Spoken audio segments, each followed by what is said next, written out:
GBM Bihar के पूर्व प्रभारी पर पत्नी द्वारा लगाया गया गैंगरेप आरोप को आरजू मलिक ने बताया झूठा।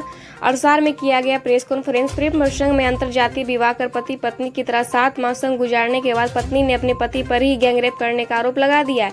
मामला झारखंड के बोकारो जिले के कोऑपरेटिव कॉलोनी का है, जहां जमुई के अरसार निवासी आरजू मलिक रेलवे में कॉन्ट्रैक्टर का कार्य करता है। आरजू मलिक का आरोप पर कहना है कि उनकी पत्नी ने प्रॉपर्टी के लालच में और विरोधियों के बहकावे में आकर गैंगरेप करने का झूठा मुकदमा दर्ज कराई है, जो बेबुनियाद है, जिसका सच्चाई से कोई वास्ता नहीं है। लेकिन बोकारो पुलिस प्रशासन बिना जांच पड़ताल के पत्नी द्वारा किए गए गैंगरेप शिकायत को मुकदमा दर्ज कर परेशान कर रही है और झूठे मुकदमे में फंसाकर आत्मसमर्पण करने का दबाव बना रही है, जबकि केस के झूठे होने का पूरा साक्ष्य बोकारो पुलिस के डीजीपी, एसपीएन, थाना अध्यक्ष से लेकर आईओ तक को दी गई है। उक्त बातें झारखंड के विकास मोर्चा बिहार के पूर्व प्रभारी आरजू मलिक अपने आवास पर प्रेस कॉन्फ्रेंस की जानकारी दी है। उन्होंने कहा कि बोकारो पुलिस पर विरोधियों से मिलीभगत और जाति के आधार पर प्रताड़ित करने का आरोप लगाया है। झारखंड सरकार से उन्होंने निष्पक्ष जांच की मांग करते हुए दोषी और पुलिस अधिकारियों पर कार्रवाई करने की मांग की।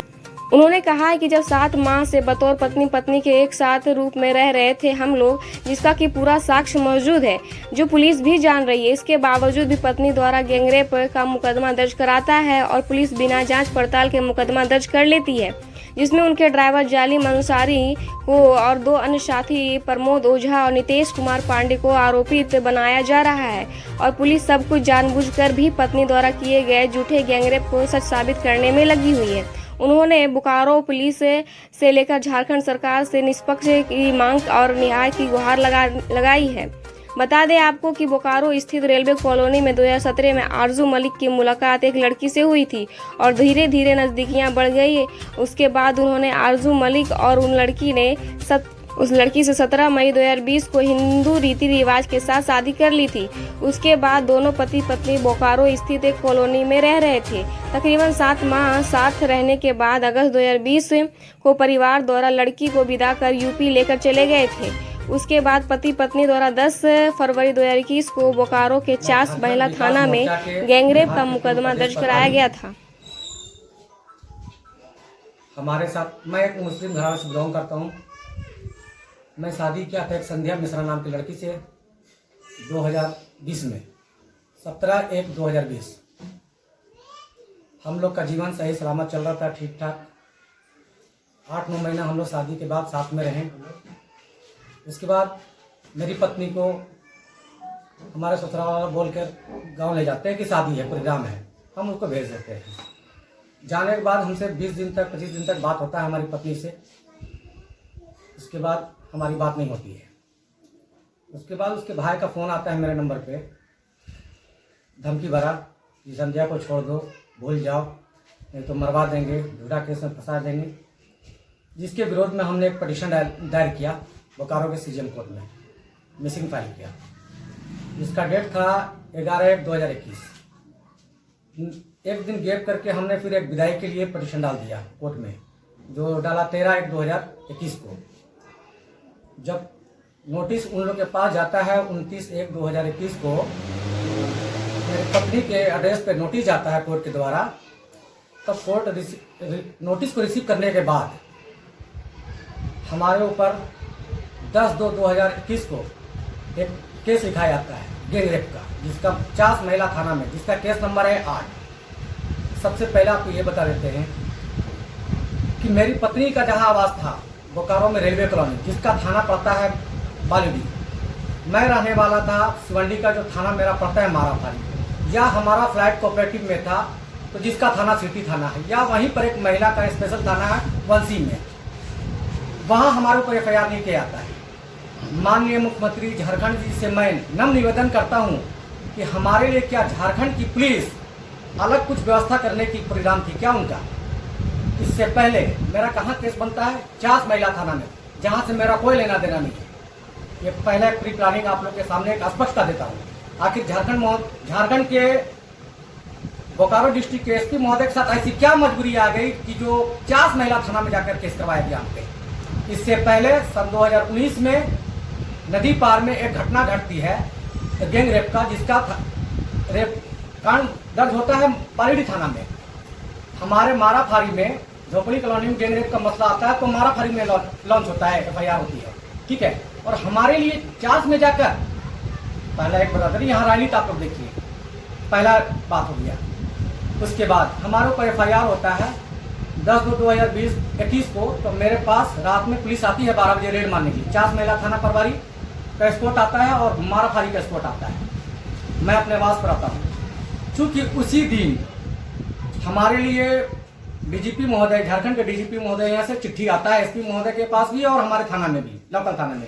उस दिन हमारी मुलाकात इसी सिलसिले में मेरे महिला थाना प्रभारी से होती है, उनसे बात होती है। उसके बाद हमारे DSP साहब से भी बात होती है और रात में मेरे पास पुलिस आती है। पुलिस आती है तो हमारे लोग गेट खोलते हैं, हम भी निकलते हैं, पूछते हैं महिला चास थाना प्रभारी की, मैडम क्या बात है, इतना टाइम में आप आए हैं हमारे पास, आपके SP महोदय। तो उन्होंने जवाब दिया कि आपको SP साहब बुलाया है। हम SP साहब तो आपके हमारे पास फोन करते हैं जब उनको जरूरत पड़ता है, तो बाई नेम जानते हैं, हमें बाई फेस जानते हैं, मेरे नंबर पर फोन करते हैं। उसके बाद बोले नहीं चलना होगा, आपको SP साहब बुलाया। हमने ठीक है, हम निकल जाते हैं वहां से। निकलने के बाद रात में हम कहीं स्टे करते हैं। उसके बाद 11 फरवरी 2021 को हम झारखंड के माननीय मुख्यमंत्री श्री हेमंत सोरेन जी के आवास पर जाते हैं मिलने के लिए। हमसे वहां मुलाकात माननीय मुख्यमंत्री जी का नहीं होता है, क्योंकि वो निकल जाते हैं कहीं, हम लेट से पहुंचते हैं, हमसे मुलाकात नहीं होती है। उसी दरमियान मेरे पास गोंडा थाना प्रभारी का फोन आता है मेरे मोबाइल पे और वो बोलते हैं कि आप हज हाउस के पास है, आप मेरे पास आइए। हम बोले ठीक है, थोड़ा हम किसी काम में व्यस्त हैं, हम आएंगे आपसे मिलने। तो हम एक्चुअली में रहते हैं मुख्यमंत्री के आवास के पास, क्योंकि मुख्यमंत्री के आवास में जेमर लगा रहता है, इसलिए लाख टावर लोकेशन वहीं का शो किया, हज हाउस के पास का। उसके बाद 10 मिनट के बाद कुछ लोग मेरे पहले से परिचय के थे वहां मुख्यमंत्री आवास में, उनसे हम मिलते हैं, बात करते हैं और अपने लोग को, अपने मित्र को बोलते हैं कि आप गाड़ी लेकर आइए 1 नंबर गेट से, और हम निकल जाते हैं पैदल ही अपने लोग 2-3 लोग के साथ। फिर उसी बीच गोंडा थाना प्रभारी को फोन आता है, हम स्विच ऑफ कर देते हैं उनका फोन देखकर और उनके सामने से हम क्रॉस कर जाते हैं गोंडा थाना के। आगे बढ़कर हम अपने गाड़ी बैठते हैं और चले जाते हैं। उसके बाद फोन करते हैं तो बोलते हैं कि आप, मेरा मसला नहीं है, आपको हम बुलाए, आप आए नहीं, आप चले जाइए चास थाना, ठीक है। उसके बाद वहां से हम कहीं और कहीं निकल जाते हैं। जब हमारे ऊपर गैंग रेप का मुद्दा लगता है, स्टेटमेंट नहीं लिखते हैं। उस प्लॉट पे हम लोग रहते हैं 8 महीना 9 महीना रहते हैं हम उस अपार्टमेंट में, उसका स्टेटमेंट नहीं आता है। पंडित ने स्टेटमेंट दिया है। सच्चाई तो ये है कि हमने कहा कि आप कोऑपरेटिव में नगीना ज्वेलर्स से हमने 9 लाख का सोना खरीदा था, गहना खरीदा था शादी के लिए। आप उसको एक चीज बनाओ, उससे पूछताछ करिए। उसी के सामने एक पार्लर वाली है, वो 3.5 घंटा शादी के दिन उसको सजावट करवाई है, उसका भी आप लाइए, उसको भी लाइए, उसका नंबर हम देते हैं अगर आपके पास नंबर नहीं है। और हमसे जितना नंबर पे संध्या मिश्रा का बात होता था, सारा नंबर हम भी देते हैं। और संध्या मिश्रा जिस नंबर से हमको फोन करती थी, हम भी उसका नंबर देते हैं। सारे नंबर का कॉल डिटेल निकाला जाए, कॉल वॉइस निकाला जाए और टावर लोकेशन निकाला जाए। यार ऐसा होता है क्या कि पास कर जाने के बाद कोई भी जब पास कर जाता है कॉलेज से तो बार बार बोलती है हम बीकॉम की छात्रा हैं। अरे बीकॉम की छात्रा तो अब 2019 में ही पास कर गए, जुलाई में रिजल्ट आ गया है, तो कहां है? उसको भी तो सच्चाई देखिए, इसके बाद में कितना सच्चाई है, झूठ कितना दिन तक। हमारे साथ एक घटना से और आपको अवगत करवा देते हैं। पुलिस वाले की वजह से ही हम लोग के जैसे लोग को, शरीफ लोग को गुंडा बना दिया जाता है। एक घटना 2003 का आप लोग के सामने जिक्र करते हैं। 2003 में एक घटना घटती है। जिस लड़का की हत्या होती है उसका नाम रहता है साजिद रजा खान। वो मेरे ही स्कूल में पढ़ता है और जो FIR करवाता है वो भी मेरे ही स्कूल में पढ़ता है और वही FIR करता रहता है। साजिद की हत्या हो जाता है 2003 में। उस वक्त SP रहती है श्री प्रिया दुबे। 2003 की घटना है, बहुत हंगामा होता है इस केस में। इसके बाद इनका तबादला, FIR हो जाता है इन्हीं के रीजन में, इन्हीं के कार्यकाल में मेरे ऊपर FIR हो जाता है उस लड़का केस में। उसके बाद SP आते हैं श्री अनिल कुमार पाल्टा सर आते हैं SP बन के बोकारो के। उसके बाद हम लोग सिलेंडर कर जाते हैं उस केस में। पाल्टा सर व्यक्तिगत आते हैं हम लोग से मिलने के लिए जेल में, और हमने उनको अपनी सारी बात को अवगत करवाया कि सर हम फलाने जगह जहां जाते हैं, हमने उनको एविडेंस दिया और बताया कि सर हम यहाँ थे। उन्होंने गया उसके ऊपर जाकर उन पर छानबीन किए। हकीकत में वो 1 सप्ताह में हम लोग को जेल से हम निकल गए। मेरा डायरी और चार्जशीट में वो नाम काट देते हैं। उसी केस में बेगुनाह निर्दोष होकर हम 8 साल, हमको आजीवन करवास हो गया। हमने कंटिन्यू 7 साल जेल में रहे उसी केस में। दूर दूर तक मेरा FIR होता है और मेरा डायरी और चार्जशीट में प्रशासन नाम कटवा देती है। तो कहने करती है जिसको फंसाना रहेगा वो तो FIR करेगा ही। वो FIR किया, अगेंस्ट में हमारा 1 साल के बाद हमारा फिर कोर्ट से ट्रायल होता है 390 IPC की धारा के हिसाब से, क्योंकि हमारा हिंदुस्तान का कानून तो अंधा है, आप लोगों को भी पता है। और उसमें हम 7 साल जेल पे रहते हैं। इसका दोषी कौन है? यार सच्चाई आप लाइए ना, आप प्रशासन है, आप सच्चाई लाइए ना। आप अनसाइडेड फैसला क्यों कर रहे हैं? एक वहां हो गया, वहां से मेरी लाइफ क्रॉस कर गई। व्यक्तिगत हमसे दुश्मनी कौन की है? 2016 में एसपी थे हमारे श्री वाइस रमेश, वो हमारे साथ व्यक्तिगत दुश्मनी किए। एक घटना होती है 2016 में 27 जनवरी को वीरेंद्र सिंह की हत्या होती है और एक उसका साला रहता है रामू सिंह। 7 बजे की घटना है और उस वक्त हम अपने आवास पर थे। जब उसकी घटना होती है, हमारे घर से 15 किलोमीटर दूर पे हत्या होती है। एसपी मेरे पास हेडक्वार्टर डीएसपी का फोन आता है मेरे नंबर पे, हमसे पूछता आप कहाँ हैं? मैं बोलता मैं अपने आवास पे हूँ। तो आपको एसपी सर बुलाए हैं, आप आइए आवास पे। हम बोलते हैं सर हमको 10 मिनट का समय दीजिए, हम आते हैं 10 मिनट में। मेरा ड्राइवर नहीं है, ड्राइवर को फोन करते हैं, हम जाते हैं उनके पास। जब जाते हैं हम तो नया मोड़ में गोल चक्कर के पास पहुंचते हैं, उस जगह फिर फोन आता है। हम बोले सर हम तो गाड़ी से आ रहे हैं, हेलीकॉप्टर थोड़ी है हमारे, तो आइए आप हरला थाना। जब हरला थाना पहुंचते हैं हम, हरला थाना पहुंचते तो वहाँ जिला के जितने बड़े पदाधिकारी हैं सारे लोग वहाँ मौजूद रहते हैं। हम गाड़ी से उतरते हैं तो मीडिया वाले घेर लेते हैं, लेकिन हम मीडिया वाले से कुछ बोलते नहीं है, हम अंदर हिल जाते हैं। उसके बाद हमसे पूछा जाता है कि आप वीरेंद्र को हत्या कर दिए? हम बोले सर हम जहाँ से आ रहे हैं आप उसका टावल कैसे निकाल लीजिए, पहला बात। दूसरा बात, हम जहाँ रहते हैं, जो मेरा आवास है, वहाँ 1 किलोमीटर तक सीसीटीवी कैमरा लगा रखे हैं, उसको आप देख लीजिए। इससे ज्यादा आपको एविडेंस की जरूरत तो नहीं पड़ना चाहिए। आपने सवाल कर रहा है कि मार दिया, तो आपको दोनों चीजें आपको बता दे रहे हैं, आप चेक कर लीजिए, हम यही हैं। उस केस में 21 दिन तक हम लगातार थाना में रहे। ऐसा होता है क्या हिंदुस्तान के संविधान में? किसी को 21 दिन थाना में रखा जाता है? हम एकलौता, झारखंड में एकलौता है, लगता है बिहार में भी हम एकलौता होंगे जो 21 दिन तक थाना में रखा जाता है। उसके बाद 21 दिन के बाद हमको 1:30 बजे रात में छोड़ा जाता है। आखिर क्यों? मेरे लिए कुछ अलग व्यवस्था करती है क्या बोकारो प्रशासन? हमें तो लगता है हिंदुस्तान कानून में 21 दिन रखने किसी को प्रधान है, 21 दिन हम रहे। उसके बाद हम 21 दिन के बाद 1:30 बजे रात में हमको छोड़ा जाता है। उस घटना कि हमारे साथ 19/12/2019 को मैं कॉलेज में थी, एसएस कॉलेज चास, विवेकानंद चास में। उस दरमियान आरजू मलिक आए और मुझे बोले कि चलो तुमको घर पे छोड़ देते। हमने उसको अपने घर से छोड़ दिए। उसका कहना है जो एफआईआर में कहना है, लेकिन मेरा कहना है मेरे पास पुख्ता एविडेंस है कि 19/12/2019 को मैं बोकारो में नहीं था। पहला ये मेरे पास एविडेंस है, मैं एविडेंस के द्वारा ही बात कर रहा हूँ आपको, ठीक है। उस दिन का चाहे प्रशासन टावर लोकेशन निकाल ले, कॉल डिटेल निकाल ले, जो उनकी इच्छा हो निकाल ले। एक बात और ये बता दे रहे हैं कि जब कोई स्टूडेंट बीकॉम की छात्रा संध्या मिश्रा थी, लेकिन 2019 में 30 जुलाई को वो पास आउट कर जाती है, जिसका रिजल्ट भी हमारे पास है, ठीक है। उसके बावजूद भी बोलती है कि हम कॉलेज गए थे। 1 नंबर बात। दूसरा नंबर बात दर्शाती है कि 17/1/2020 को मैं कॉलेज फिर गई थी। उसी दरमियान आरबी मलिक आए और हमको अपने गाड़ी में बैठा ले और लेकर गए कोऑपरेटिव कॉलोनी 304 नंबर प्लॉट, ठीक है। वहां पहले से सब इंतजाम था। वहां 3 लोग थे, नितेश कुमार पांडे, प्रमोद ओझा और एक पंडित जी थे, ठीक है।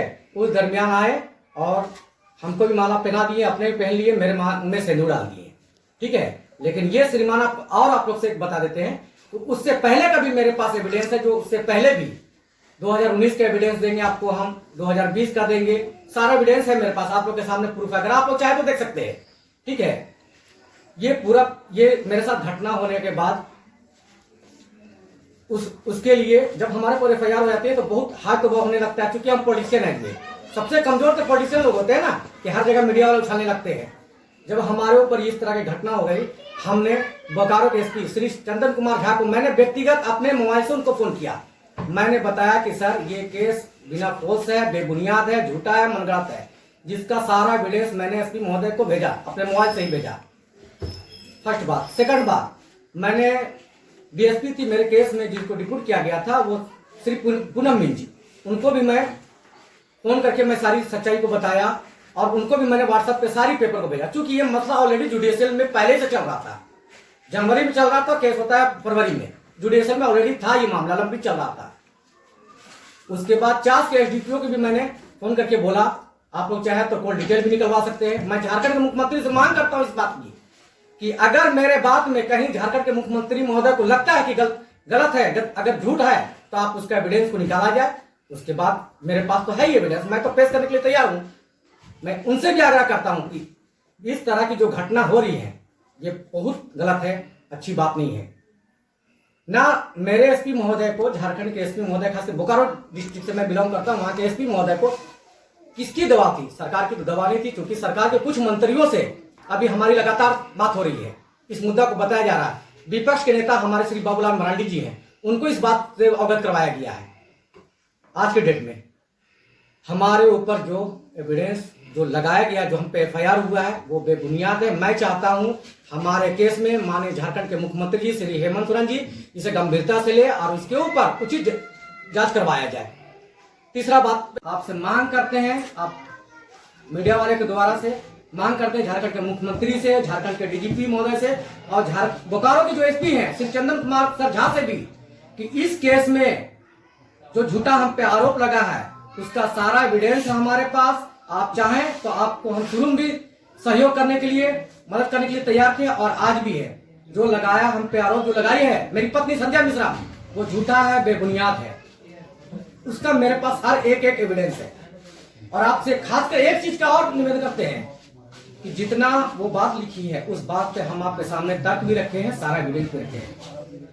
मेरा भी बार बार आग्रह कर रहे हैं कि मेरा भी टावर लोकेशन निकाला जाए, कोई डिटेल निकाला जाए। अगर सच्चाई जानना चाहते हैं तो जब भी हम SP महोदय से बात की, SP महोदय क्या बोलते हैं कि सिलेंडर कर जाइए तब आपको मदद करेंगे। आप क्या मदद करिएगा? आप 84 पेज का डायरी सबमिट कर देते हैं कोर्ट में। एक बार भी कहीं नहीं लिखा हुआ कि आरबी मलिक का पहला ससुराल संध्या मिश्रा का एक जगह है। 2500 बोकारो की सारा जनता जानती है कि आरबी मलिक है। हम पे झारखंड में 1 लाख का इनाम रखा श्री वाई रमेश ने, 1 लाख का इनाम था हम पे 2016 में। कहां है आखिर? क्यों? बस मेरी छोटी सी गलती है कि हम मुसलमान घराना में पैदा हो गए, बस यही मेरी गलती है। और तो हमें नहीं लगती कि मेरे अंदर कोई गलती है।